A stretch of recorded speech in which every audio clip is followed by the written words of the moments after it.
षट्तिल एकादशी महात्म्य एवं कथा। एक समय दालभ्य ऋषि ने पुलस्त्य ऋषि से पूछा, हे ब्राह्मण, मनुष्य मृत्यु लोक में ब्रह्म हत्या आदि महान पाप, दूसरे के धन की चोरी, दूसरे की उन्नति देखकर ईर्ष्या आदि करते हैं, परंतु फिर भी वे नरक नहीं पाते। सो क्या कारण है? वह ना जाने कौन सा अल्प दान या अल्प परिश्रम करते हैं। यह सब आप कृपा पूर्वक कहिए। इस पर पुलस्त्य ऋषि बोले, हे महाभाग, आपने मुझसे अत्यंत गंभीर प्रश्न पूछा है। इसको ब्रह्मा विष्णु इंद्र आदि भी नहीं जानते, परंतु मैं आपको यह गुप्त तत्व अवश्य ही बताता हूँ। माघ माह के आने पर मनुष्य को स्नान आदि से शुद्ध रहना चाहिए और इंद्रियों को वश में करके तथा काम, क्रोध, लोभ, मोह, ईर्ष्या, अभिमान आदि का त्याग कर भगवान का स्मरण करना चाहिए। हाथ पैर धोकर पुष्य नक्षत्र में गोबर, कपास, तिल मिलाकर कंडे बनाना चाहिए। वह इन कंडों से 108 बार हवन करे और यदि इस दिन मूल नक्षत्र और द्वादशी हो तो नियम से रहे। स्नान आदि नित्य क्रिया से शुद्ध होकर भगवान की पूजा कीर्तन करना चाहिए।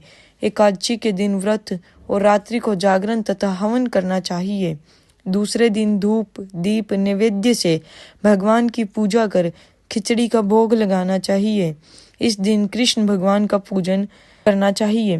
पेठा, नारियल, सीताफल या सुपारी सहित अर्घ्य देना चाहिए और फिर स्तुति करनी चाहिए।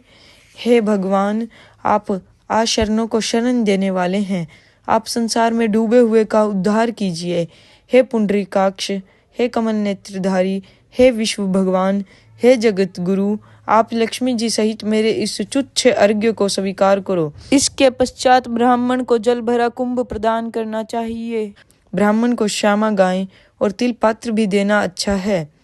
तिल स्नान और भोजन में श्रेष्ठ है, अतः मनुष्य को तिल दान भी करना चाहिए। इस प्रकार जो मनुष्य जितने तिल का दान करता है वह उतने ही वर्ष स्वर्ग में निवास करता है।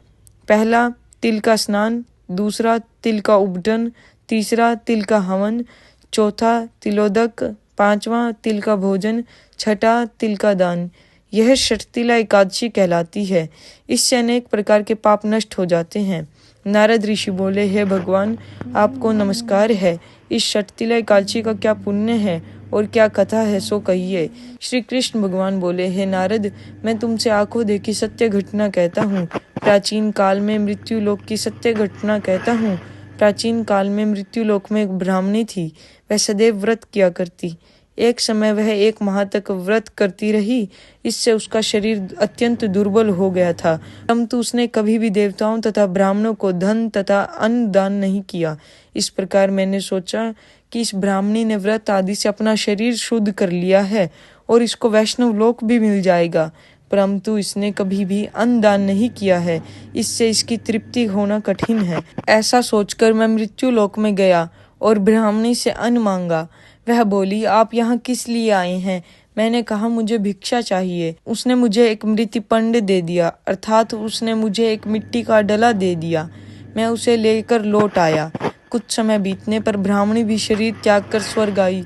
मृतिपंड के प्रभाव से उसे एक आत्मगृह मिला, परंतु अपने को वस्तुओं से शून्य पाया। वह मेरे पास आई और बोली, हे भगवान, मैंने अनेकों व्रत आदि से आपकी पूजा की है, परंतु फिर भी मेरा घर वस्तुओं से शून्य है।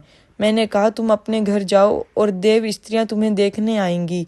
जब तुम उनसे षट्तिला एकादशी का पुण्य और विधि सुन लो तब ही द्वार खोलना। भगवान के वचन सुनकर वह अपने घर को गई और जब देव स्त्रियां आकर द्वार खुलवाने लगी तब ब्राह्मणी बोली कि यदि आप मुझे देखने आई हो तो षट्तिला एकादशी का महात्म्य कहिए।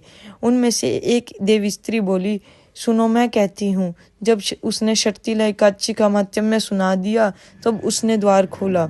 देव स्त्रियों ने उसको सब स्त्रियों से अलग पाया। ब्राह्मणी ने भी देव स्त्रियों के कहे अनुसार षट्तिला का व्रत किया और इसके प्रभाव से उसका घर धन धान्य से भरपूर हो गया। अतः मनुष्य को षट्तिला एकादशी का व्रत करना चाहिए। इससे मनुष्यों को जन्म जन्म में आरोग्यता प्राप्त होती है और दरिद्रता नष्ट हो जाती है। इस व्रत से मनुष्य के सब पाप नष्ट हो जाते हैं। बोले एकादशी माता की जय। आप सभी ऐसी ही और कथाएं देखने के लिए हमारे चैनल को सब्सक्राइब कीजिए। धन्यवाद।